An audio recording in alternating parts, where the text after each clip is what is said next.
35년 전 중국의 군대인 인민해방군 PLM이 솔직히 말해서 과거에 머물러 있었습니다. 설명만 보면 대단해 보였죠. 엄청난 수의 전차와 수많은 전투기, 그리고 지구 반대편의 도시도 몇 분 만에 파괴할 수 있는 대륙간 탄도미사일 ICBM까지 보유하고 있었습니다.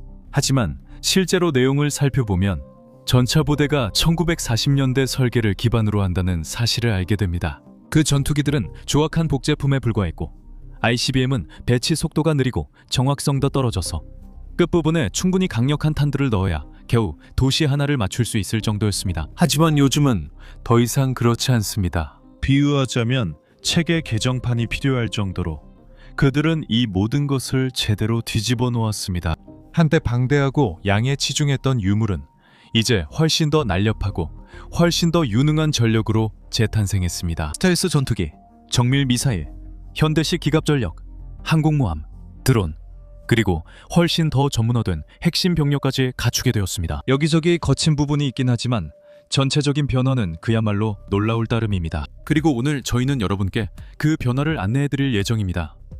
탱크, 함선, 항공기, 미사일, 잠수함, 드론, 그리고 실제로 인민해방군을 21세기로 이끈 사상까지 살펴보겠습니다. 깨달음입니다. 인민해방군이 현실을 직시하게 만든 순간들은 여러 번 있었습니다. 1979년 중월전쟁에서의 조용한 패배, 1995년부터 1996년까지의 대만 해협 위기, 그리고 1999년 베오그라드 주재 중국 대사관 폭격 사건 등이 있었습니다. 이것들은 몇 가지 예시일 뿐이며 각각의 사건들은 저마다 불편한 진실들을 드러냈습니다. 하지만 이 모든 사건들은 1991년 걸프전이 가져온 엄청난 공포에 비하면 아무것도 아니었습니다. 간단히 말해서 잘 모르는 분들을 위해 설명드리자면 그 당시 이라크는 세계에서 가장 큰 군대 중 하나를 보유하고 있었고 보통 4번째나 6번째로 큰 군대로 꼽혔습니다. 그들의 병사들은 이란, 이라크 전쟁 덕분에 실전 경험이 풍부했고 엄청난 양의 장갑차와 포병 장비도 보유하고 있었습니다. 그러다가 1990년 8월 이라크가 쿠웨이트를 침공한 후 미국과 30개국이 넘는 연합군이 쿠웨이트 방어에 나섰고 단 43일 만에 이라크 군대를 완전히 괴멸시켰습니다. 벽돌 하나하나, 전차 한 대 한 대씩. 이라크의 전쟁 수행 능력은 체계적으로 해체되었습니다.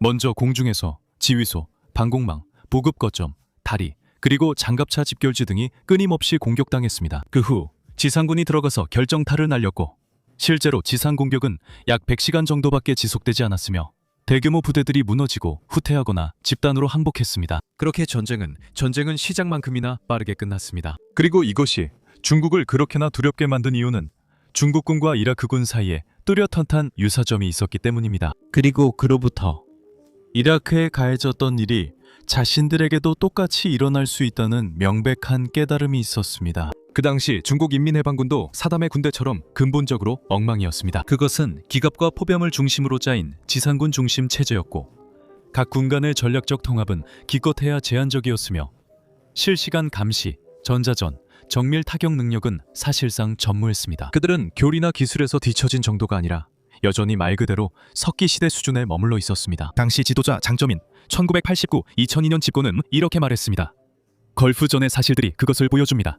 장시 집어는 부증다. 첨단 기술이 군사 분야에 적용되면서 무기 타격의 정밀도가 전례 없는 수준으로 높아졌습니다. 그리고 첨단 기술 우위를 가진 쪽이 분명히 전장에서 더 많은 주도권을 쥐고 있었습니다. 오늘날 세계에서 한 나라가 국방 능력을 강화하지 않고 군대의 질과 현대적, 특히 첨단 기술 조건에서의 전투 능력을 높이지 않는다면 전쟁이 발발했을 때 종종 수세에 몰려 일방적으로 당하게 되고 국가 이익, 국가 존엄성, 국제적 위신에 큰 손상을 입게 됩니다.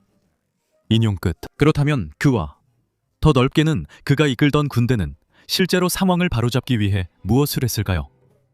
사실 그 대부분은 그다지 화려하지 않은 일들이었습니다. 네, 그건 정말 중요했지만 사실 그렇게 대단한 새로운 기계는 아니었어요. 와, 저걸 봐. 쾅쾅. 그것은 멋진 기계들이 효과적이고 실제로 쓸모있게 만드는 강하고 안정적인 기반을 다지는 작업이었습니다. 예를 들어 교리, 군대의 전투 표준 방식, 전쟁 중 계획, 훈련, 병력 투입에 관한 합의된 아이디어와 규칙 등입니다. 그리고 중국 인민해방군 PLA에게 있어서 개혁이란 천천히 마오쩌둥 시대의 인민전쟁, 즉 전국적인 게릴라전 개념을 없애고 점점 더 공상과학처럼 들리는 수많은 구호들로 대체하는 것이었습니다. 예를 들어 장저민이 내세운 고도기술 조건하에 국지전이라는 개념이 있었고 이것이 정부와 조건하에 국지전으로 바뀌었습니다. 정말 말이 길죠? 그렇지 않습니까? 이것은 2002년부터 2012년까지 후진타오 시기에 나왔고 이후 2012년부터 현재까지 시진핑 주석 아래에서 정부화된 국지전이라는 현재의 형태로 자리 잡았습니다. 마찬가지로 그들의 제병협동 합동작전 개념에서도 즉 모든 군 병과가 하나의 통합된 작전에서 어떻게 함께 싸워야 하는지를 설명하는 고차원적인 아이디어에서도 마찬가지입니다. 한일 계획하에 첨단 기술 조건에서의 다군 합동작전은 정보화 조건에서의 합동작전으로 바뀌었고 이는 다시 통합 합동작전으로 발전했습니다. 정보화라는 건 사실 제대로 된 단어도 아니죠. 중국이 만든 말이니까요. 여러분도 우리가 그리는 큰 그림을 볼 수 있을 겁니다. 그들은 자신의 상황을 있는 그대로 받아들이고 현실적으로 천천히 무언가를 해오고 있습니다. 물론 이를 실현하기 위해 도입된 구체적인 조치들도 있었습니다. 그중 첫 번째로 주목할 만한 것은 1993년에 제정된 신시기 군사전략 방침으로 이는 인민해방군의 태세를 대규모 육상 침공에 대비한 방어 중심에서 중국의 인접지역에서 힘을 투사할 수 있는 군대로 전환시켰습니다. 그 범위는 이후 수년간 계속해서 발표된 백서들을 통해 더욱 확대되었습니다. 다음으로 주목할 만한 것은 2004년에 발표된 중국의 국방 백서로 이 백서는 어떻게 해야 하는지에 대한 방향을 제시하기 시작했습니다. 그들이 그렇게 집착했던 그놈의 정보화 개념이 실제로 실현될 것이라는 내용이었습니다. 이것은 더 적은 인원이 더 고급 장비, 특히 더 고급 통신 장비를 갖추는 것으로 요약할 수 있습니다. 2015년으로 넘어가면 중국의 군사 전략은 인민해방군 해군과 인민해방군 공군 PLAAF 쪽으로 구체적으로 기울기 시작했습니다. 그들은 인민해방군 해군이 협소한 근해 방어 태세에서 근해 방어와 원양 보호를 결합한 방향으로 전환해야 한다고 명확히 요구했습니다. 그리고 그들은 인민해방군 공군 PLAAF이 영토 방공에서 벗어나 통합공역 작전에서 공세와 방어를 모두 수행할 수 있는 전력으로 전환해야 한다고 요구했습니다. 2019년까지 중국은 신시대의 국방에서 신시대에 맞는 군사 전략 지침을 시행하겠다고 언급했습니다. 합동작전, 우주, 사이버, 그리고 전략 지원 부대를 중심으로 구축되었습니다. 기본적으로 현대 정밀 타격 군대에 필요한 모든 백엔드 시스템이 포함되어 있습니다. 그리고 물론 이 모든 것에 기반이 된 것은 아무리 크고 야심차더라도 바로 돈이었습니다. 다시 말해 중국이 실제로 이제는 자금력을 갖추게 되었다는 사실이었습니다. 보시다시피 마오쩌둥 시절의 중국은 정말 말 그대로 엄청나게 가난했습니다. 하지만 이제는 정말로 더 이상 가난하지 않습니다. 덩샤오핑의 중국 특색 사회주의 개혁과 그 이후에 일어난 모든 일들 덕분에 지금까지 말해진 모든 것을 한마디로 요약할 수 있습니다. 정당성을 위해 망치와 낫을 상징으로 남기고 새로운 사회 계약을 도입해 사람들이 체제에 의문 없이 따르도록 하여 그 대가로 점점 더 부유해지게 했습니다. 그 결과 중국은 1990년 1인당 GDP가 320달러에서 2024년 기준 13,300달러로 성장했고 전체 GDP는 18조 7천억 달러에 이르게 되었습니다. 그리고 오늘 이야기에서 중요한 점은 국방 역시 그 성장의 로켓을 타고 함께 올라왔다는 것입니다. 왜냐하면 베이징이 공식적으로는 GDP의 1.5, 2% 정도로 국방비를 유지하고 있다고 하지만 전체 경제 규모가 너무 빠르게 성장해서 중국 인민해방군의 지출은 수년간 한 자릿수에서 두 자릿수에 이르는 높은 연간 증가율을 기록해왔기 때문입니다. 실질적으로 국무원의 발표에 따르면 2025년 최종 군사 예산은 미화 2,500억 달러에 조금 못 미치는 수준이라고 합니다. 하지만 다른 부처의 숨겨진 부분까지 감안하면 실제로는 3천억 달러에 가까울 수도 있습니다. 적어도 전략국제문제연구소 분석엔 그렇습니다. 이것이 우리가 필요한 더 넓은 맥락과 큰 그림입니다. 이제 본격적으로 멋진 부분을 살펴보겠습니다. 중국이 걸프전 시대의 침체에서 벗어나 21세기로 진입하기 위해 구입해온 실제 장비들에 대해 이야기하겠습니다. 전차와 장갑차입니다. 가장 멋진 전차, 그리고 더 넓게는 장갑차부터 시작해보겠습니다. 기본적으로 걸프전 이후 중국 인민해방군의 장갑차량 전력은 정말 방대했습니다. 전략국제문제연구소 CSIS에 따르면 1990년 기준으로 약 8,000대의 주력 전차, 하지만 이 전차 전력은 노후된 구형 모델들이 주를 이루고 있었고 그 노후함이 뚜렷하게 드러나고 있었습니다. 예를 들면 69식과 80식 전차를 생각하시면 됩니다. 이 전차들은 기본적으로 59식 전차에서 유래했는데 59식은 소련 T-54A를 중국이 조악하게 복제한 것으로 좋은 부분의 절반이 빠져 있었습니다. 가장 기본적인 것들.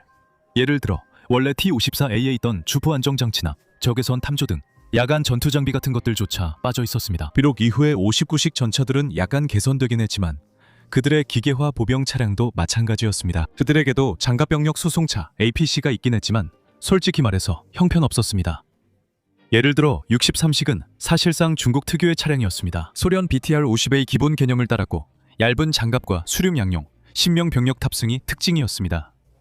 그게 전부였습니다. 보병 전투차, IFV, 즉 제대로 된 무장을 갖춘 APC에 대해서는 그들은 그런 차량이 아예 없었습니다. 하지만 1992년 들어 상황이 빠르게 변했습니다. BMP 위를 모방한 86식이 도입됐습니다. 하지만 여전히 여기서 말하는 건 정말 조악한 기계입니다. 장갑도 매우 얇고 화력은 그럭저럭이며 완전히 구식의 단순한 통신 장비를 갖추고 있었죠. 그래도 적어도 뒤쪽에는 8명의 병사가 탈 수 있는 공간이 있었습니다. 그리고 수륙 양용이라는 기동성의 이점도 있었죠.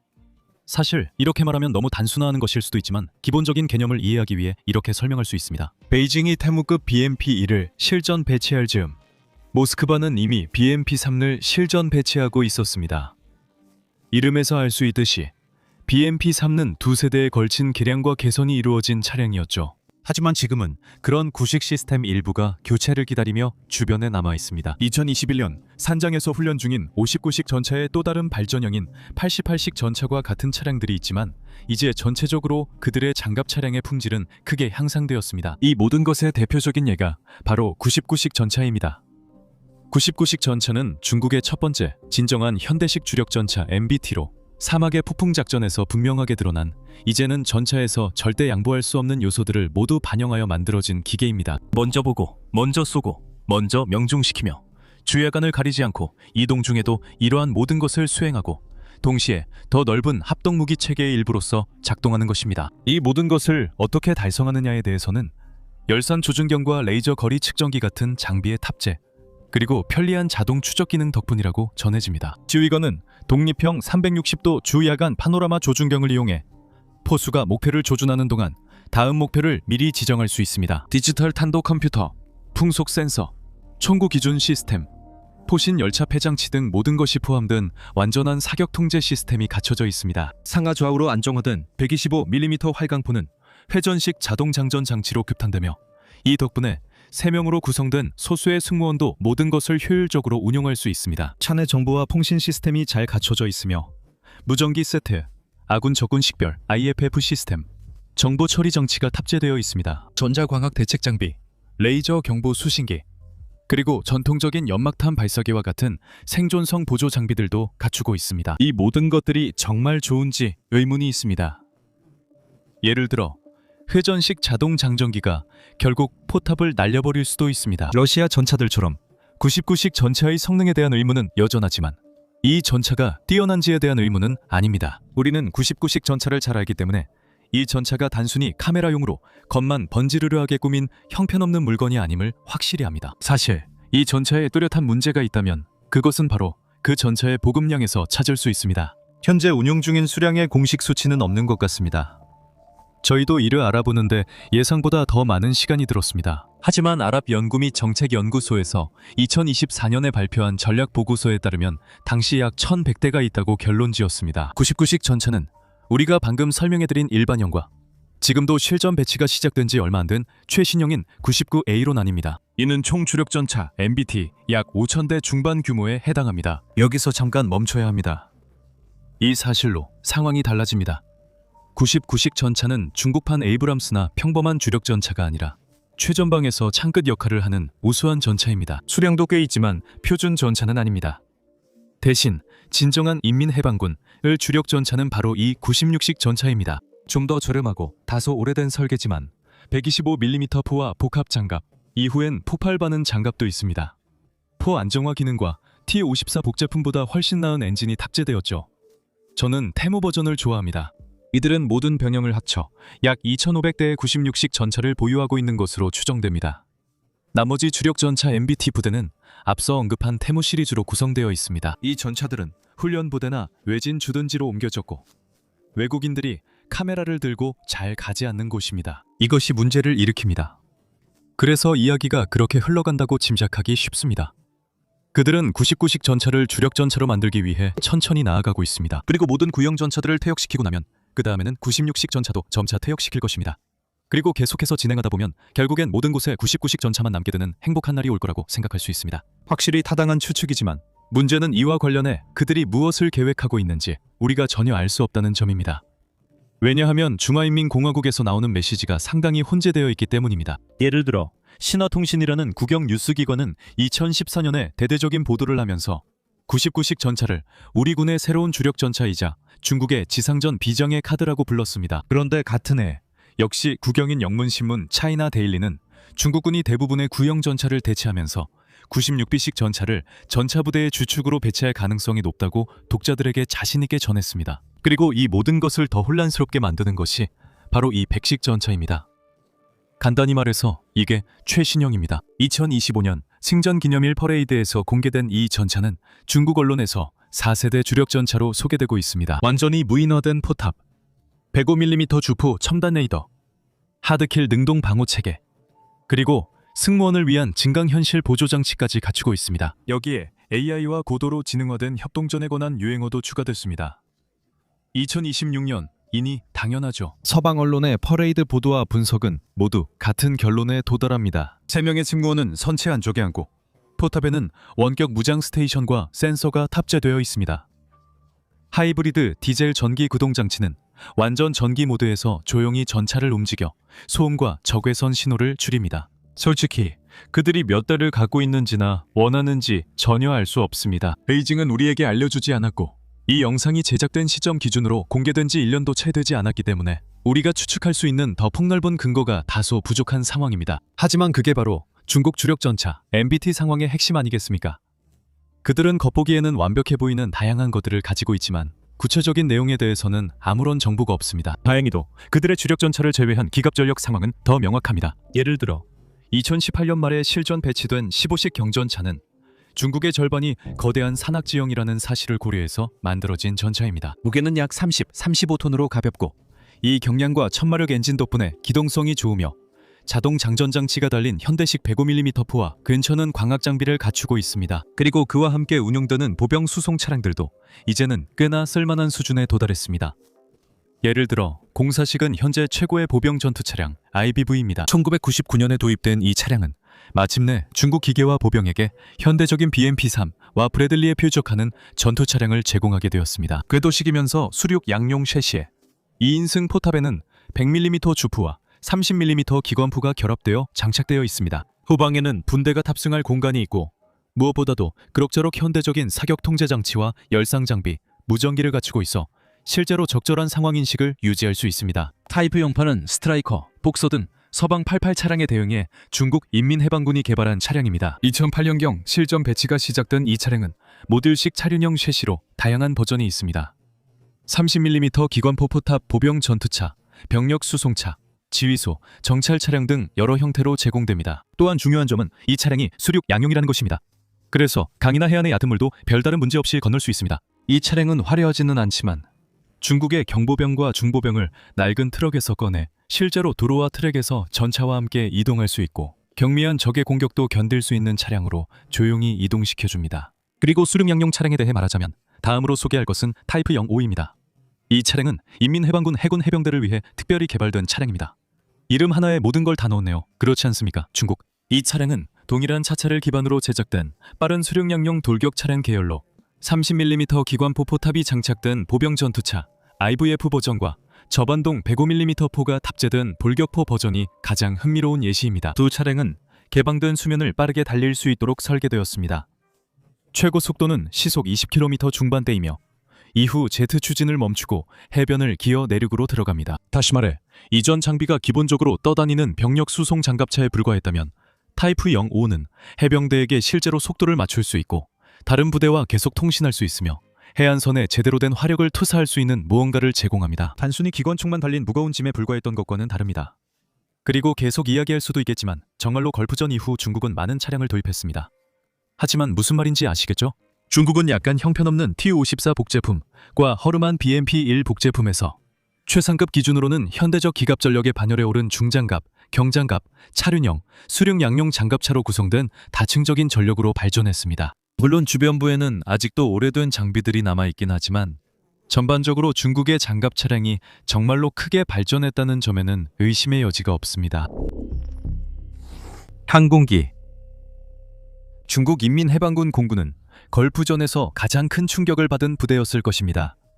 이는 두말할 필요도 없습니다. 그들이 명목상의 전력도 아니었고 단순히 서류상에만 존재하는 부대도 아니었지만 당시 기준으로 보면 그들의 능력은 정말 끔찍할 정도로 뒤처져 있었습니다. 기본적으로 1960년대 중소분열, 즉 모스크바와 베이징이 공산주의를 얼마나 순수하게 해야 하는지에 대해 의견이 갈리면서 그 이후로 기술 지원이 완전히 중단되어 중국의 항공우주 발전이 사실상 멈춰버렸습니다. 그 결과 그들은 걸프 전쟁 이전 30년 동안 주로 북쪽 이웃들이 남겨준 것을 다듬고 개선하는데 대부분의 시간을 보냈습니다. 예를 들어 소련의 미그 21, EJ7로 바뀌었고 이후에는 자체적으로 J71, J72, J7H 등으로 발전시켰습니다.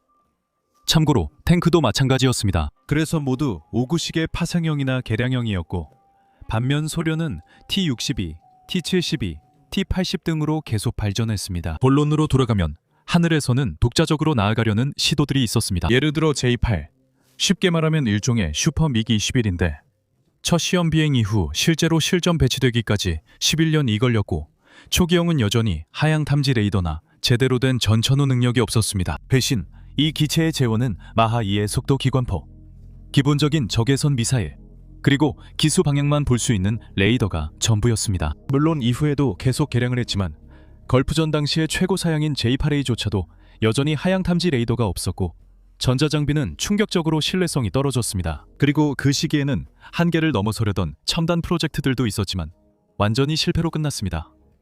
예를 들어 J9을 생각해보면 알 수 있습니다. J9의 개발은 1964년에 시작되었고 이 기체는 요격기로서 마하 2.5를 돌파하고 2분도 안 되어 23,000m까지 상승하며 최첨단 레이더와 각종 미사일을 장착한 새로운 세계 표준이 될 예정이었습니다. 하지만 아무런 성과도 없었고 이 프로그램은 1980년에 완전히 중단되었습니다. 솔직히 말해서 그들은 제대로 된 현대 민간 여객기조차도 문제없이 만들지 못했습니다. 그들의 주요 시도였던 Y10은 1984년에 중단되기 전까지 단 3대의 시제품만 제작되었습니다. 왜냐하면 외국산을 사는 게 더 저렴했고 외국산이 더 나았기 때문입니다.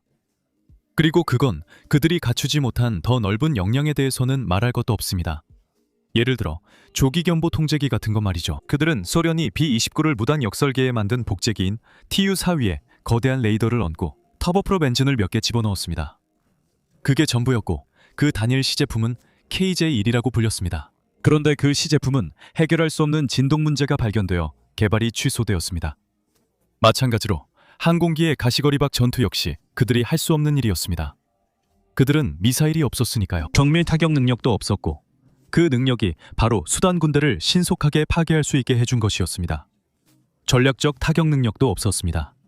하지만 이제는 더 이상 그런 말이 통하지 않습니다. 이제 그들은 세계적인 선도 국가가 되었고 미국 다음으로 지구상에서 두 번째로 강력한 공군을 보유하고 있습니다. 대표격인 J-20부터 보죠.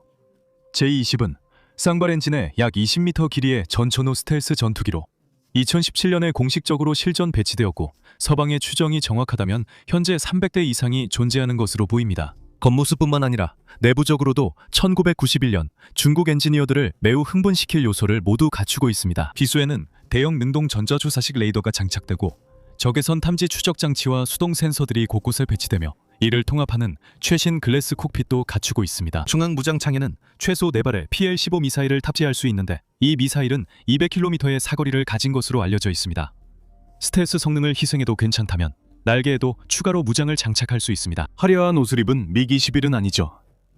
실제로 중국의 평범한 현대 전투기들조차도 90년대 초에 운용하던 어떤 기체보다 훨씬 뛰어납니다. 예를 들어 J-10은 단일 엔진의 다목적 전투기로 A사 레이더, 헬멧 조준기, PL-15 미사일, 디지털 조종석을 갖추고 있습니다. 기본적으로 어디든 가고 뭐든 할 수 있는 만능 일군입니다. 반면 복자형 J-16은 대형 장거리 타격 전투기로 현대식 센서와 데이터 링크의 지원을 받아 엄청난 양의 정밀 유도 폭탄과 대함 미사일을 날개 아래에 장착할 수 있습니다. J-16 역시 이전 기체들에 달렸던 정체불명의 아날로그 계기판이 아니라 제대로 된 글래스 콕핏을 갖추고 있습니다. 그리고 전략 폭격기도 빼놓을 수 없죠. 이른바 큰 형님들인데 현재 중국은 러시아와 미국을 제외하면 지구상에서 전략 폭격기를 보유한 단 3나라 중 하나입니다. 겉으로 보기에는 중국이 이 분야에서 큰 진전을 이루지 못한 것처럼 보입니다. 중국의 대표적인 전략 폭격기인 H-6은 1969년에 처음 실전 배치되었는데 이는 1952년에 처음 비행한 소련의 Tu-16을 라이선스 생산한 버전입니다. 하지만 중요한 점은 현재 운용 중인 주력 전략 폭격기들의 기본 설계가 이미 오래됐다는 사실입니다. 예를 들어 미국의 B-52도 1952년에 처음 비행했으며 러시아의 Tu-95 역시 마찬가지입니다. 그리고 이 두 기종 모두 현대 전략 폭격이 요구하는 첨단 순항미사일 발사 플랫폼이 되기 위해 내부와 외부 모두 대대적으로 재설계되고 개조되었습니다. H-6 역시 마찬가지로 최신형인 H-6에는 원래 모델과는 완전히 다른 기체입니다. 구형 WPA 터보제트 엔진은 사라지고 러시아산 D30KP 터보팬이나 중국산 WSC-8 복제 엔진으로 교체되어 훨씬 더 나은 항속거리와 연료 효율을 제공합니다. 무기창은 사라지고 대신 더 큰 연료 탱크와 대형 미사일 탑재 공간으로 대체되었습니다. 핵 탑재가 가능한 JL-1과 같은 대형 탄도미사일 한 발을 동체 하부에 탑재하고 여기에 더해 날개 아래 CJ-20 순항 미사일이나 YJ-21 극초음속 미사일 같은 추가 미사일을 장착할 수 있습니다. 항공 전자장비도 완전히 새로 교체되었습니다. 네, 기본적으로는 오래된 설계입니다. 그러나 이는 중국이 뒤처진다는 의미가 아닙니다. 중국은 이미 스텔스 폭격기를 보유하고 B2급 폭격기도 개발 중이며 이 능력은 현재 미국만 갖고 있습니다. 최근 영상에서 말씀드렸듯이 우리는 H-20 폭격기에 대해 이미 많은 것을 알고 있고 곧 등장할 것입니다. 이 폭격기는 진정한 스텔스 폭격기이며 우리가 아는 것은 이것뿐입니다. 걸프전 당시 중국이 없던 모든 능력, 이제 모두 갖췄습니다. 예를 들어 AWACS도 있습니다. 예전에는 낡고 허술한 KJ-1 한 대조차 제대로 띄우지 못했지만 이제는 다양한 공중 조기 경보기를 보유하고 있습니다. 대형 IL-76 기반의 KJ-2000 전구급 지휘 통제기, 그리고 공백을 메우고 해안 상공을 감시하는 소형 터보프롭 KJ-200과 KJ-500, 이제는 심지어 항공모함에 탑재되는 KJ-600까지 보유하고 있습니다. 우리가 실제로 가지고 있는 정보에 따르면 이 모든 기종들은 꽤나 우수한 플랫폼입니다. 또한 전략적 공수 능력도 갖췄습니다. 이제 중국은 자체 개발한 C-17급 수송기 Y-20 덕분에 이를 수행할 수 있습니다. Y-20은 약 60톤 정도의 장기를 실을 수 있고 99식 주력 전차 한 대, 나 15식 전차 2대까지도 대륙간 거리에 걸쳐 수송할 수 있습니다. 중국은 이 수송기를 약 100대 정도 보유하고 있는 것으로 알려져 있습니다. 이제 중국은 예전처럼 소련이나 이후 우크라이나, 러시아가 팔아준 소수의 IL-76으로 어떻게든 해보던 것과 달리 실제로 여단 단위의 병력과 장갑차를 아시아 전역에 항공으로 투입할 수 있는 능력을 갖추게 되었습니다. 우리는 J-20을 논의하며 PL-15의 등장을 언급하며 가시거리박 전투에 대해 이야기한 바 있습니다. 그러나 중국이 이 능력을 갖춘 것은 단순히 좋은 미사일 보유 이상의 의미가 있습니다. 대신 진짜 중요한 것은 그 미사일을 둘러싼 전체 체계입니다. J-10C, J-16, J-20A 기수에 장착된 최신 AESA 레이더는 적어도 이론상으로는 PL-15에 도달할 수 있는 수백 킬로미터 거리까지 실제로 탐지할 수 있습니다. 전술 데이터 링크를 통해 전투기들이 서로 그리고 지상 지휘소와 조용히 정보를 공유할 수 있고 우리가 방금 만난 공중 조기 경보기가 수백 킬로미터 밖에서 훨씬 더 넓은 상황 정보를 제공해줍니다. 중요한 데이터를 정렬하고 불필요한 정보를 제거한 뒤 임무 컴퓨터와 소프트웨어를 더하면 중국 공군 조종사는 더 이상 기수 레이더에만 의존해 표적을 겨냥하지 않습니다. 그는 이제 거대한 킬체인에 연결된 여러 사수 중 한 명일 뿐이며 목표를 넘겨받고 이미 발사된 미사일에도 계속해서 유도 정보를 제공할 수 있습니다. 그리고 그건 정말 엄청난 변화 아닙니까? 전면적인 침공을 막을 만큼의 억지력만 겨우 갖춘 힘없는 공군에서 이제는 우리가 확신하는 지구상 두 번째로 강력한 공군으로 거듭난 것이죠. 물론 미국이 앞서긴 합니다. 그들의 능력과 규모는 완전히 다른 차원이니까요. 사실상 그들만의 리그죠. 하지만 중국에 근접할 수 있는 나라가 또 있을까요? 지금 중국이 할 수 있는 일에 맞설 수 있는 나라는 없습니다. 아무도 없죠. 미사일입니다. 그리고 이제 중국이 터무니없을 정도로 발전시킨 능력이 있는데 이 분야에서는 중국이 최고의 가능성이 매우 높습니다. 바로 미사일이죠. 이 부분의 제목만 봐도 알 수 있었죠? 그리고 중국이 얼마나 발전했는지 설명할 때 터무니없다 라는 말을 정말 강조해야 합니다. 걸프전 당시만 해도 말이죠. 현대 중국 인민해방군 로켓군의 전신인 제2포병부대는 그 당시만 해도 본질적으로 핵 억지력에 불과했습니다. 이 부대는 크고 사용하기 느린 무기 몇 개만 보유하고 있었고 현대적인 정밀 타격 능력은 사실상 전무했습니다. 이런 상황은 지원 인프라 부족 때문이었습니다. 효과적인 미사일 시스템은 그저 펑 하고 터지는 부분만으로 구성되지 않습니다. 목표를 찾고 좌표를 입력하며 지상 상황 변화 시 정보를 계속 갱신할 수 있게 해주는 것은 위성, 센서, 데이터 링크, 지휘 시스템입니다. 그리고 마지막으로 실제 탄약을 최종 목적지까지 유도하는 것이죠. 하지만 이제는 이 모든 것을 충분히 갖추고 있습니다. 베이더우승 중국이 자체 개발한 GPS 대체 시스템으로 2000년 지역적 가동을 시작해 2020년 전 세계적으로 서비스되었습니다. 덕분에 중국은 미국 네트워크에 의존하지 않고 독자적으로 무기 유도와 항해가 가능합니다. 현재 지구 755km 태양 동기 궤도에서 렌시 별자리로 운용 중인 갈펜3 레이더 위성들은 선박을 탐지하고 추적하는 데 적합하며 장거리 미사일이 정확히 목표를 조준할 수 있게 되었습니다. 또한 GN1별자리는 대규모 상업 군사적 활용이 가능한 영상위성 군집으로 중국 전략가들에게 선박, 항구, 공군기지에 대한 선명하고 수시로 갱신되는 영상 정보를 제공해 미사일 표적 지정에 이상적입니다. 마지막으로 중국 해안에 설치된 대형 초수평선 레이더 기지는 공간파와 표면파 방식을 이용해 수천 킬로미터 밖 태평양의 대형 선박과 항공기를 탐지 추적할 수 있습니다. 그리고 이렇게 탐지된 대략적인 탐지 정보를 위성 및 기타 센서들을 통해 더욱 정밀하게 분석하도록 상위 체계로 전달합니다. 요약하면 그들은 신형 미사일을 쓸 수 있게 모든 백엔드 시스템을 완비하고 있다는 것입니다. 그리고 궁금해하실 수도 있는데 미국 같은 몇몇 예외적인 국가를 제외하면 이렇게 전체 체계를 대규모로 갖추고 실제로 하나의 거대한 즉각적으로 공격할 수 있는 킬체인으로 통합한 나라는 거의 없습니다. 그리고 실제로 멋진 신형 미사일 자체에 관해서는 두 단어로 말씀드릴 수 있습니다. 극초음속. 사실 조지가 이 에피소드를 썼는데 한 단어인 것 같네요. 즉 마하 5 이상입니다. 참고로 해수면에서의 음속은 고도에 따라 속도가 달라지기 때문에 그 이유는 우리가 굳이 신경 쓸 필요는 없습니다. 오늘날 해수면에서의 음속은 시속 1235km이고 마하 5는 무려 시속 6175km입니다. 그리고 그것은 아주 간단히 말해서 터무니없이 빠른 속도입니다. 일반 민간 항공기보다 대략 6, 7배 더 빠른 속도죠. 그리고 우리는 이론상의 무언가가 아니라 실제로 배치된 능력에 대해 이야기하는 것입니다. 믿어봐, 진짜야. 미사일처럼 본 적 없는 것이 아닙니다. 예를 들어 DF-17 미사일은 도로 이동이 가능하고 사거리 1800, 2500km의 극초음속 활공체를 탑재한 탄도미사일입니다. 2019년에 처음으로 공개적으로 선보였으며 최종 접근 속도가 마하 5 이상인 것으로 알려져 있습니다. YJ-21은 해군용 대한 탄도미사일로 주로 005형 구축함에서 발사됩니다. 이 미사일은 2022년 공개됐으며 사거리는 약 1500km, 속도는 마하 6 이상으로 알려졌습니다. 본질적으로 항공모함 킬러입니다. 베이징이 대만을 무력 점령하려 하면 이 미사일이 나토 항공모함을 겨누게 됩니다.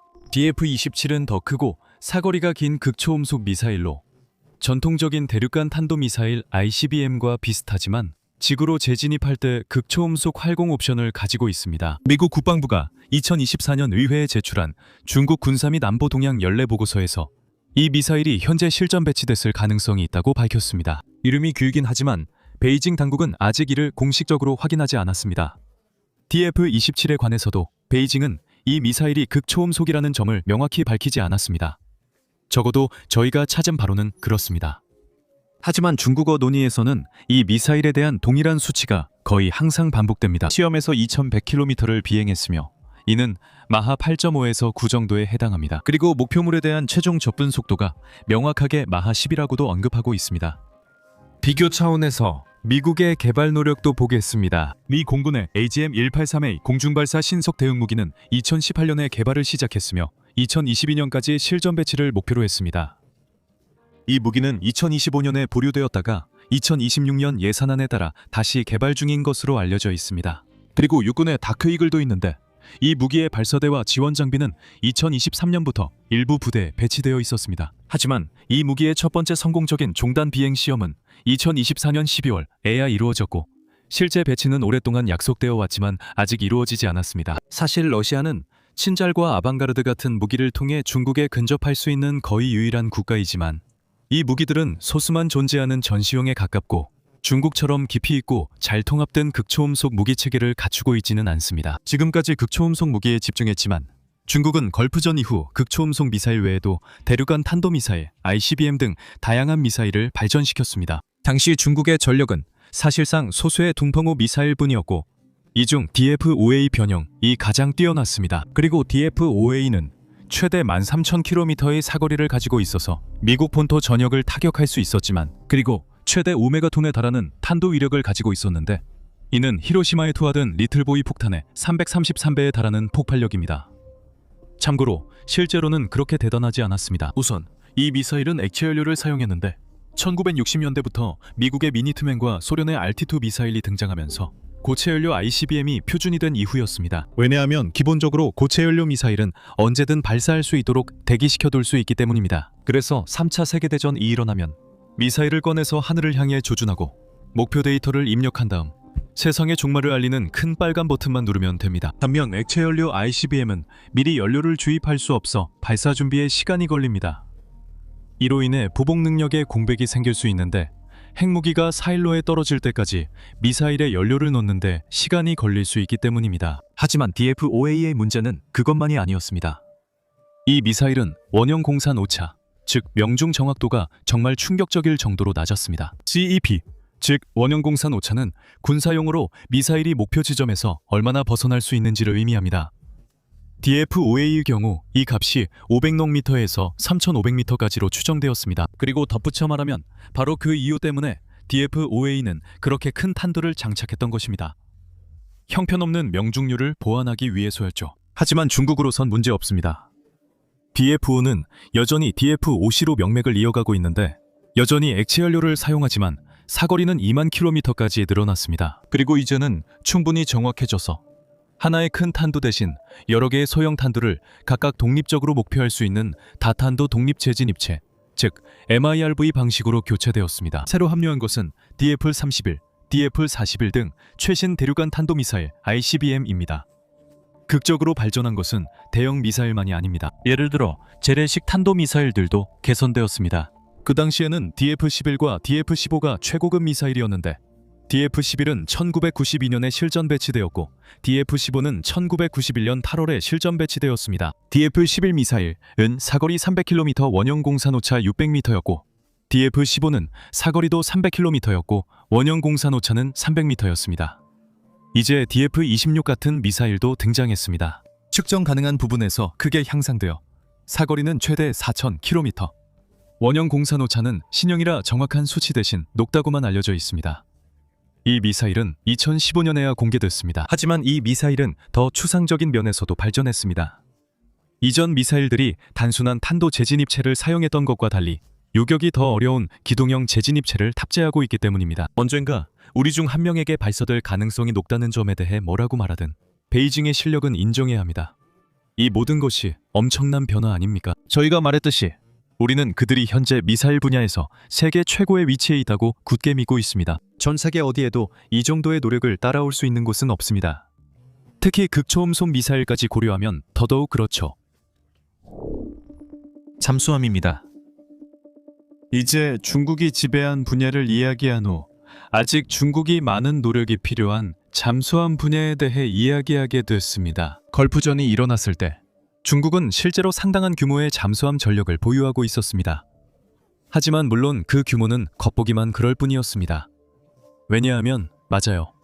그들은 총 63척의 현역 잠수함을 보유하고 있었지만 그 숫자의 대부분은 바로 이것으로 채워져 있었습니다. 타입 033 공격 잠수함은 소련의 프로젝트 633급을 복제한 것으로 디젤 엔진을 사용하고 조잡하며 원래 1957년에 등장한 잠수함입니다. 조잡한 크루드, 승무원이 있는 크루드와 다릅니다.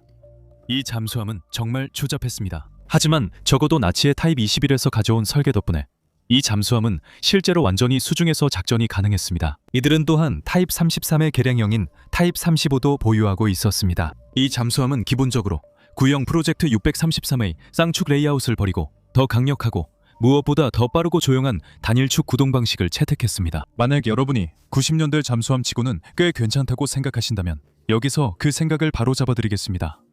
사실 전혀 그렇지 않았습니다. 예를 들어 미국은 당시 주력 공격 잠수함으로 이 로스앤젤레스급을 운용하고 있었습니다. 30노트가 넘는 속도를 내고 깊이 자망할 수 있었으며 원자력으로 움직이며 예인형 소나와 소음 억제 기능을 갖춘 사냥꾼이었습니다.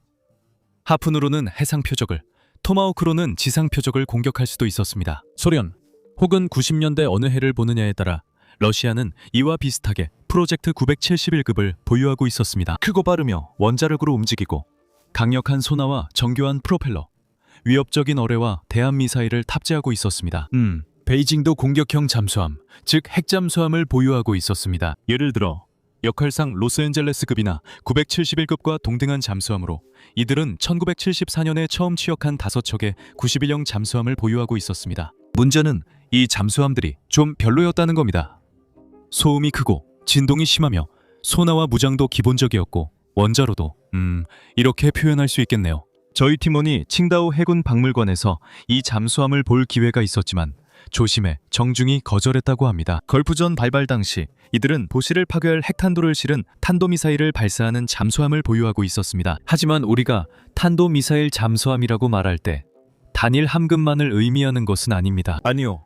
우리는 운용 중인 한 척 창정 6호를 말하는 겁니다. 그리고 그게 전부였습니다. 그리고 다시 말하지만 도시를 파괴할 수 있는 핵무기를 탑재하고 있음에도 불구하고 창정 6호 역시 사실 별로 대단하지 않았습니다. 시끄럽기는 엄청나게 시끄러웠고 온갖 기술적 문제에 시달렸으며 거의 항구에서 멀리 떨어져 운용되는 일도 없었습니다. 그녀의 단거리 JL-1 미사일로 인해 연안 해역에 머물 수밖에 없었고 멀리 나가면 핵무기로 공격할 수 있는 건 물고기뿐이었습니다. 이것을 미국인들과 그 주에 모스크바를 맡고 있던 그 누군가의 탄도미사일 잠수함 개발과 비교해보세요. 미국은 오하이오급 잠수함을 운용하며 24기 MIRV 미사일을 탑재했고 사거리는 7,000, 8,000km였습니다. 그리고 모스크바족은 델타급과 타이푼급 잠수함을 배치했는데 이들도 기본적으로 같은 위력을 자랑했습니다. 무슨 말인지 아시겠죠? 다시 말하지만 걸프전 시기 베이징의 노력은 결코 우스꽝스러운 수준은 아니었지만 최첨단이나 세계를 선도하는 수준도 아니었습니다. 그 당시 마이티 포스는 그저 약간 평균 이상의 연안 해군에 불과했습니다. 국제적으로 실질적인 방식으로 전력 투사를 할 수 없는 해군이었습니다. 그리고 지금 사실 이장에 처음에 말했듯이 솔직히 말해서 아직 갈 길이 남아있지만 그래도 예전과 비교하면 훨씬 앞서 나가고 있습니다. 예를 들어 타이프 33급은 모두 사라졌고 남아있는 것들은 박물관 선박뿐입니다. 하지만 타이프 35급은 전력 공백을 메우는 역할로 여전히 운용되며 베이징은 더욱 첨단 설계에 집중하고 있습니다. 하지만 이들은 경쟁력을 유지하기 위해 대대적으로 업그레이드되었습니다. 예를 들어 타이프 35G는 현대식 사격 통제 시스템으로 교체되어 실제로 최신형 유선유도 대잠어뢰를 발사할 수 있게 되었고 더 이상 구식의 직선으로만 발사하는 어뢰에 의존하지 않게 되었습니다.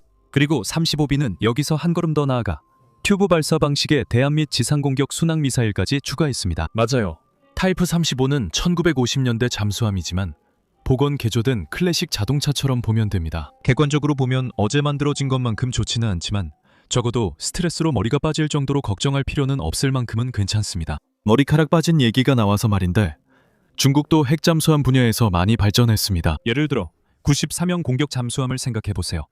이 잠수함은 예전 91형이 늘 지향하던 모습입니다. 30노트 속도의 핵추진 잠수함으로 선체와 측면, 견인 배열 소나를 갖추고 있습니다. 소음 억제 능력이 크게 향상됐고 최신 중어뢰와 YJ-18 계열 장거리 순항 미사일로 타격력도 강화됐으며 이후 버전은 수직 발사 셀도 탑재되었습니다. 그리고 94형 탄도미사일 잠수함은 창정 6에 없는 기능을 갖추었습니다.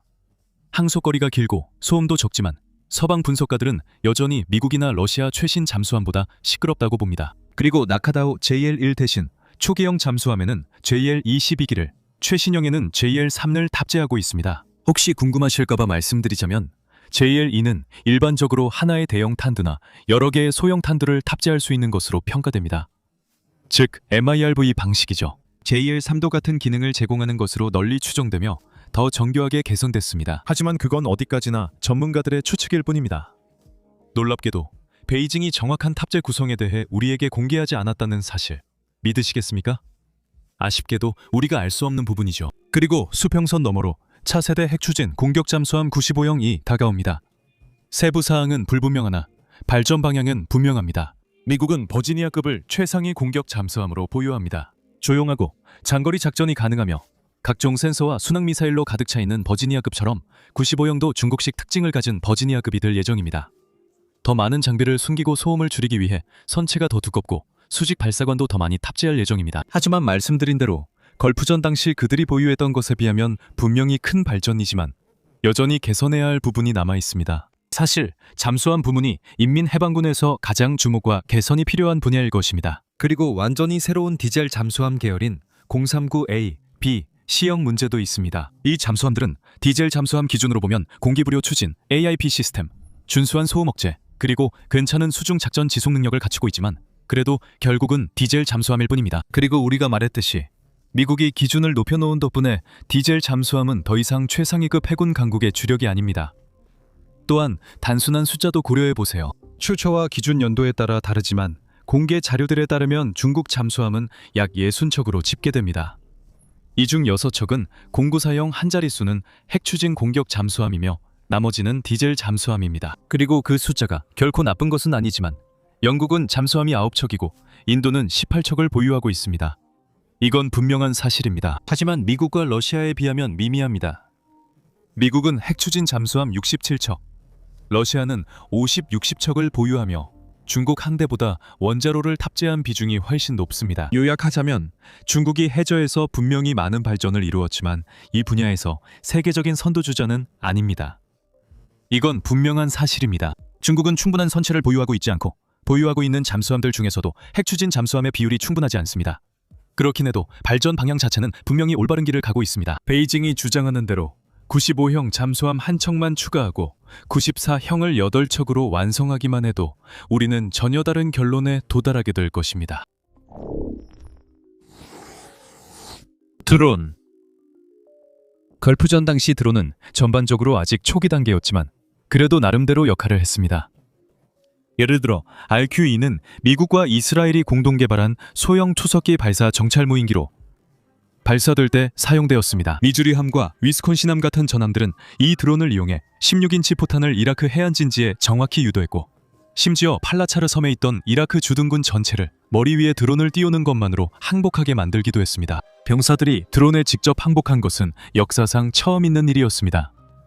그리고 이것은 당시 전 세계 드론 기술의 수준을 잘 보여주는 사례이기도 합니다. 관측 용도로는 훌륭했죠. 그리고 그게 전부였습니다. 하지만 중국은 그조차도 하지 못하고 있었습니다. 당시 중국에는 주목할 만한 드론이 2대뿐이었습니다. 이것이 WZ-5인데 미국의 AQM-34 정찰 드론을 역설계해서 만든 제트 추진 드론입니다. 베이징은 60년대에 여러 대를 격추했습니다. 이 드론은 RQ-2처럼 실시간 데이터나 명령에 반응하지 않고 미리 지정된 경로로 비행 후 착륙해 회수됐습니다. 그리고 이것이 CK-1인데 원래는 소련의 LA-17이었습니다. 베이징은 모스크바와의 우호 관계가 끊기기 전에 대부분의 부품을 확보했고 이후 나머지는 스스로 완성했습니다. 이 드론도 WZ-5처럼 제트 엔진을 썼으며 주로 표적 드론과 일부 핵폭발 실험에 활용됐습니다. 하지만 지금은 상황이 완전히 달라졌습니다. 중국은 미국을 따라잡았을 뿐만 아니라 어떤 면에서는 미국을 능가했을 수도 있습니다. 설명해드리겠습니다. 현대 중국 인민해방군 드론은 주로 3가지로 분류됩니다. 정찰과 감시를 담당하는 드론, 공격 임무를 수행하는 드론, 그리고 다양한 방식으로 한계를 뛰어넘는 드론이 있습니다. 첫 번째 범주에는 WZ-7 같은 드론이 포함됩니다. WZ-7은 18,000m 고도에서 작전하는 고고도 정찰 드론입니다. 특이하지만 효과적인 조이닝 설계를 적용해 채공 시간이 준수합니다.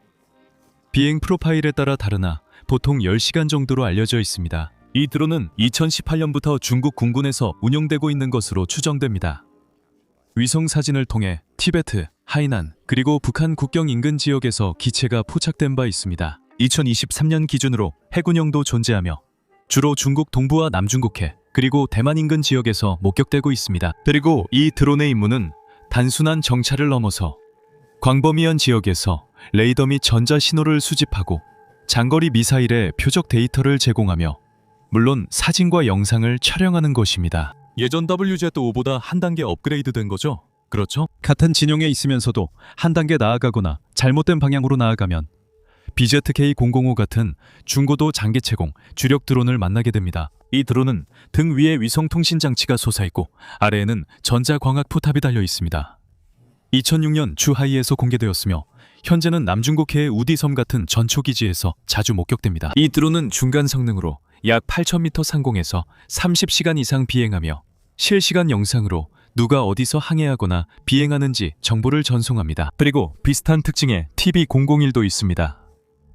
이제 공격 임무 드론으로 넘어가겠습니다. 여기서 가장 중요한 것은 윙룬과 레인보우 시리즈로 미국 프레데터와 리퍼 드론에 대한 중국의 대응 기종입니다. 이 드론들은 특별한 기록을 세우거나 새로운 길을 개척하지는 않지만 꾸준하게 등장해서 괜찮은 사진을 찍고 중국 납세자가 불만을 갖지 않을 정도로 효율적으로 목표를 타격한 뒤 이동합니다. 예를 들어 윙룬2는 날개 길이 20m의 터보프롭 드론으로 6개의 하드포인트와 30시간 이상의 채공시간, 그리고 AR-1과 AR-2 유도미사일뿐만 아니라 소형 정밀폭탄도 장착할 수 있습니다.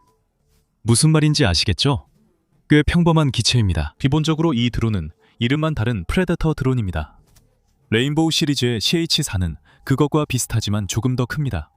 사실상 이름만 다른 리퍼라고 할 수 있죠. 최대 345kg 무장을 6개 파일런에 장착할 수 있으며 정찰 임무 시 30-40시간 채공이 가능합니다.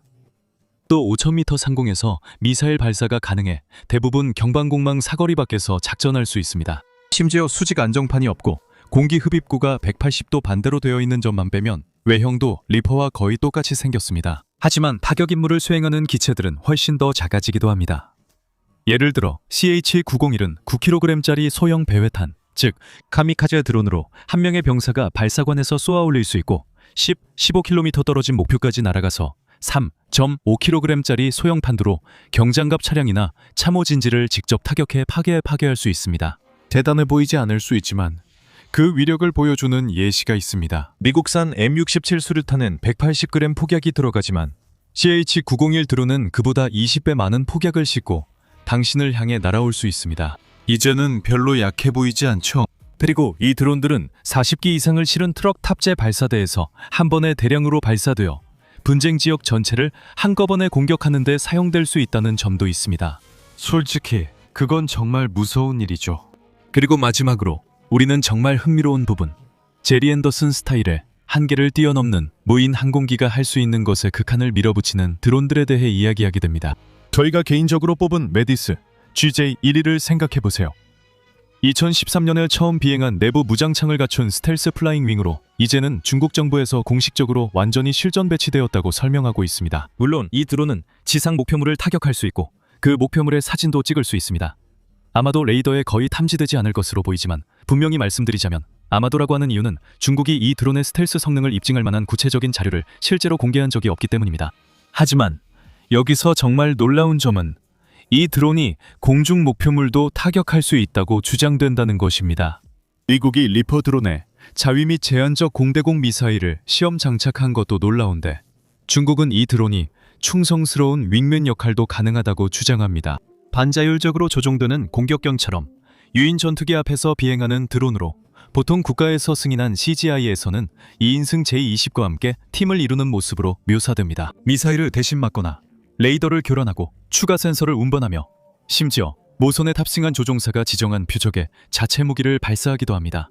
정말로 놀라운 일입니다. 그리고 마지막으로 빠른 속도를 자랑하는 WZ-8이 있습니다. 이 기체는 마하 3의 속도를 낼 수 있다고 알려져 있으며 로켓 엔진을 탑재했고 5만 미터, 즉 우주로 가는 길의 절반 정도 되는 고도까지 도달할 수 있다고 합니다. 참고로 여러분이 타는 비행기 고도의 5배쯤 됩니다. 2019년에 실전 배치된 것으로 알려졌으며 저희는 이 기체가 정찰 전용 플랫폼이라고 생각합니다. 베이징이 모든 세부사항을 공개하지 않았기 때문입니다. 또한 중국이 드론을 얼마나 진지하게 생각하는지 보여주는 또 다른 예로 2024년 12월에 스촨호를 진수했습니다. 베이징은 이 함선을 상륙 강습함이라고 부르는데 사실 그 말이 맞긴 합니다. 하지만 그런 명칭은 이 함선 설계의 아주 중요한 그리고 혁신적인 부분을 놓치고 있습니다. 이 함선이 세계 최초의 진정한, 즉 처음부터 그런 목적으로 설계된 드론 항공모함이라는 사실입니다. 이 함선은 이 글을 쓰는 시점에서는 아직 취역하지 않았고 여전히 해상 시험 중입니다. 하지만 중국 관영 매체는 이 함선의 최종 능력을 명확히 밝히고 있습니다. 신화통신 기사에서는 이 함선이 경납고와 갑판에 수십 대의 헬리콥터와 드론을 탑재하도록 설계됐다고 언급합니다. 그리고 주요 특징으로는 고정익 무인 항공기를 위해 특별히 설계된 전자기식 사출 장치와 착함 장비가 있다는 점입니다. 글로벌 타임스는 스처남의 진수 보도에서 이 함선이 세계 최초의 동종 선박이라고 전했습니다. 이 함선은 대형 스텔스 공격 드론과 장거리 정찰 무인기 등 다양한 무인기를 발사 회수할 수 있는 하이브리드 강습함이자 드론 모함입니다. 이로써 해군은 기존의 헬리콥터 강습함에 부가적으로 드론을 탑재하는 방식이 아니라 항공모함처럼 하나의 선체에서 전투 및 정찰 드론을 대량으로 발진시키고 다시 회수할 수 있는 능력을 갖추게 됩니다. 그리고 스처남은 우리가 이 장에서 마지막으로 다루고자 했던 주제, 즉 다른 국가들의 드론 개발 노력이 어떻게 비교되는지에 대한 훌륭한 기준점이 되기도 합니다. 우리는 중국이 이 분야에서 얼마나 잘하고 있는지를 정말 강조하고 싶습니다. 다른 나라들도 드론 함정을 보유하고 있습니다. 예를 들어 터키의 아나돌루함은 스처남보다 먼저 등장했습니다. 아나돌루함은 후안 카를로스 1세급 상륙 강습함으로 건조됐으며 터키 해군은 이 함정에 F-35B 전투기 운영을 계획했습니다. 그런데 에르도안 대통령이 러시아제 S-400을 구입하는 바람에 미국이 터키를 F-35 프로그램에서 퇴출시켰습니다.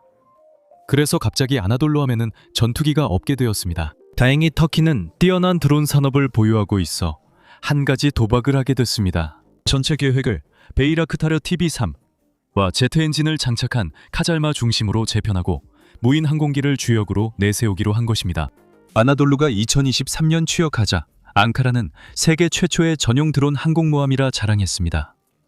실제로도 그렇지만 세추안이 처음부터 드론을 위해 건조된 최초의 함선이라는 점은 변하지 않습니다. 또한 이란의 샤헤드 마다비와 샤헤드 바흐만 바게리도 있는데 이들이 이 영상이 공개될 때쯤 침몰했다면 말이죠. 최근 몇 년간 컨테이너선이 드론 항공모함으로 개조됐으며 전 세계적으로 이런 선박은 이것뿐입니다.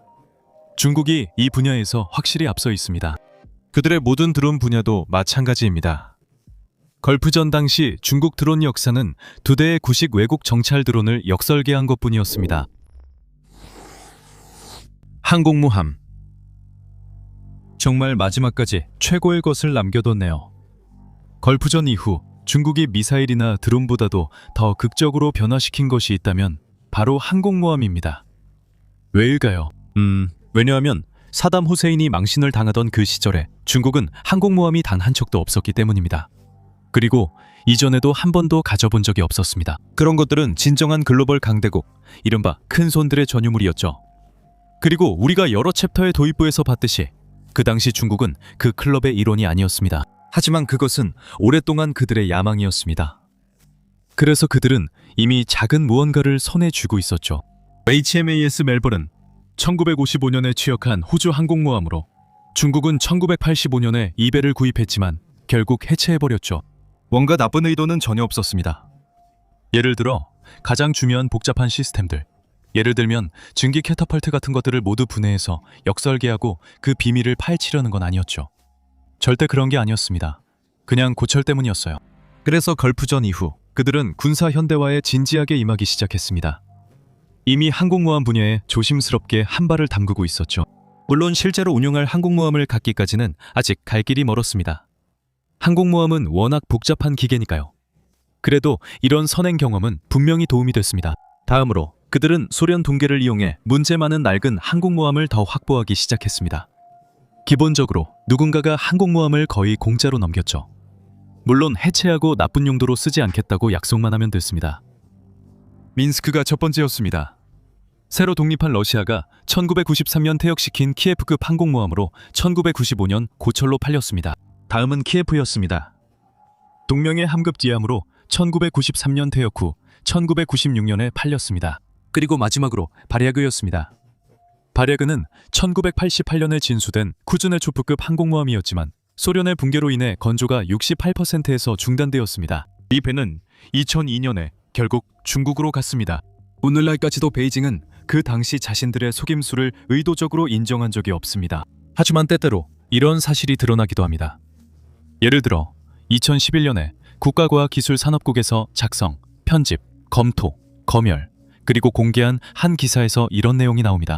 인용하자면 1980년대에 중국은 퇴역한 호주 해군 항공모함 HMAS 멜버른을 해체하면서 항공모함 건조에 대한 기본적인 지식을 쌓았습니다. 그리고 그 짧은 한 줄은 많은 사람들의 검토를 거쳤습니다. 그들 모두는 진짜 사실을 알고 있는 사람들이었습니다. 그래서 맞아요. 그들은 역설계를 위해 항공모함을 모았고 중국 내 일부는 큰 공경에 처했을 거라고 상상할 수 있습니다. 그리고 그들의 이야기에 대해 더 많이 말씀드리고 싶지만 각각의 이야기가 기묘한 반전과 미친 전개 그리고 뒤틀린 거래로 가득 차 있지만 오늘은 한 가지, 바로 발야그에만 집중할 시간이 있습니다. 이 함정은 베이징에 기회를 안겨주었습니다. 그들이 배운 모든 것을 활용할 수 있는 능력, 완전히 새로운 항공모함을 밑바닥부터 만드는 다소 두려운 전망이 아니라 그저 다른 누군가가 반쯤 완성한 작업을 마무리하는 것이었습니다. 이미 68% 완성된 상태였습니다. 그리고 실제로 그들은 바로 그렇게 했습니다. 그리고 이제 랴오닝으로 알려지게 된 그녀는 2012년 9월 25일 인민해방군 해군, 즉 PLAN에 정식으로 취역했습니다. 이 부분에서 중국에게는 확실히 인정해줘야 합니다. 니미츠급 슈퍼캐리어는 아니지만 그들은 충분히 훌륭한 일을 해냈습니다. 랴오닝은 완전히 현대화된 쿠젠의 주프급 단거리 이륙 및 착함 항공모함으로 바다로 나아갔습니다. 이 항공모함은 큰 스키점프대, 착함용 제동장치, 그리고 내부에 모두 중국산 전투 시스템을 갖추고 있습니다. 랴오닝은 원자력 대신 기존 증기 터빈을 사용하며 일반적으로 제-25 전투기 24대, Z-18 헬리콥터 10대, Z-9 헬리콥터 2대를 탑재할 수 있습니다. 이해되시나요? 세상을 바꾸거나 한계를 넘진 않지만 실제로 쓸 수 있는 현대 항공모함입니다. 이런 항공모함을 가진 나라는 여전히 적어 중요합니다. 또한 랴오닝이 아드미랄 쿠즈네초프의 자매함이라는 점에서 의미가 큽니다. 잘 모르는 분들을 위해 간단히 말씀드리자면 러시아는 2017년까지 임시방편으로 아드미랄 쿠즈네초프를 운영해왔고 그 이후로는 계속 정박된 상태에서 복귀 일정이 계속 미뤄지고 있습니다. 그렇다면 중국은 어떨까요? 이제 훈련용 보조장치가 있으면 항공모함을 만들 수 있다는 것을 증명한 중국은 무엇을 해야 했을까요? 당연히 보조장치 없이 직접 항공모함을 만드는 것이었습니다. 찬둥은 2019년에 취역했습니다. 엔자 산둥은 약간의 사소한 수정이 있긴 하지만 사실상 또 다른 랴오닝일 뿐입니다. 단지 이번에는 완전히 중국에서 자체 제작했다는 점만 다릅니다. 이제 중국이 항공모함을 자신있게 건조 운용할 수 있게 되었으니 보수적으로 A안을 선택해 랴오닝과 산둥을 더 많이 생산했을까요? 아니면 B안으로 계속 밀어붙였을까요? 더 크고 더 많고 감히 말하자면 슈퍼캐리어에 도전했을까요? 결국 전 세계의 자극적인 화제거리를 좋아하는 유튜버들에게 다행히 중국은 B안을 선택했습니다. 하지만 그들은 무작정 결정한 것이 아니었습니다. 항공모함 개발은 이제 시작 단계였고 슈퍼캐리어는 전력 질주에 해당했습니다. 그래서 무리하게 나섰다가 넘어질 위험을 감수하기보다는 다음 단계로 슈퍼캐리어에 가까운 슈퍼급 항공모함 푸젠함을 건조하면서 천천히 속도를 높이기로 했습니다. 푸젠함이 슈퍼급으로 불리는 이유는 무엇일까요? 푸젠함은 중국 최초로 캐터펄트를 완전히 도입한 항공모함입니다. 멜버른도 자랑스러워할 겁니다. 푸젠함은 이전 자매함들과 달리 경사로 대신 평평한 비행갑판을 사용해서 완전히 적재된 항공기를 이함시킬 수 있습니다. 푸젠함은 만재 배수량이 약 8만 톤으로 자매함보다 훨씬 많은 항공기를 실을 수 있습니다. 중국 소식통에 따르면 약 65대의 항공기 운영이 가능합니다. 중요한 점은 이들 항공기 중 10대를 제외하면 대부분이 고정익 항공기라는 것입니다. 랴오닝함과 산둥함이 수용할 수 있는 탑재 항공기 셋 중 둘만 고정익기이고 나머지는 헬기인 것과는 다릅니다. 푸젠함의 단점에 대해서는 사람들이 주로 지적하는 단 한 가지가 있습니다. 푸젠함은 원자력 추진이 아닙니다. 하지만 걱정하지 마세요. 말씀드린 대로 중국은 천천히 신중하게 슈퍼캐리어 클럽에 진입하고 있으며 다음 함정인 아직 명령되지 않은 공공사용 항공모함이 그 역할을 할 것으로 보입니다.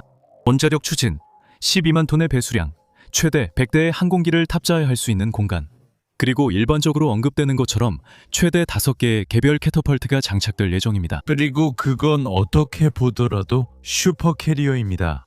다음에 무엇이 올지에 대해서는 의견이 분분하지만 대부분은 중국이 항공모함으로 할 수 있는 거의 모든 것의 정점에 도달한 만큼 6척 규모의 공공사용 항공모함이 등장할 것이라고 보고 있습니다.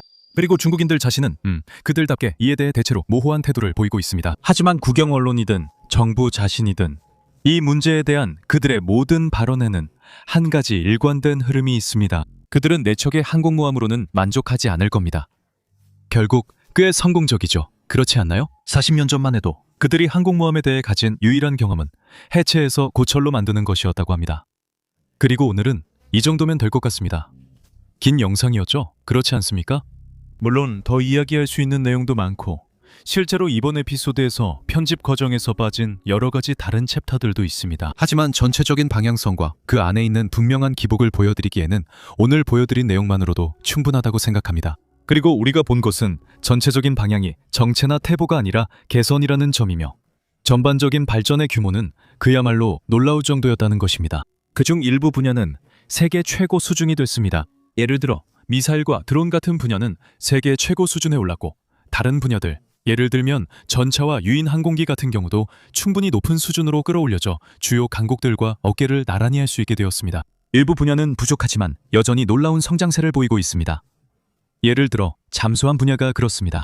하지만 전반적으로 이제 중국 인민해방군에서 우리가 대놓고 구식이거나 심각하게 방치됐다고 말할 수 있는 분야는 단 하나도 없습니다.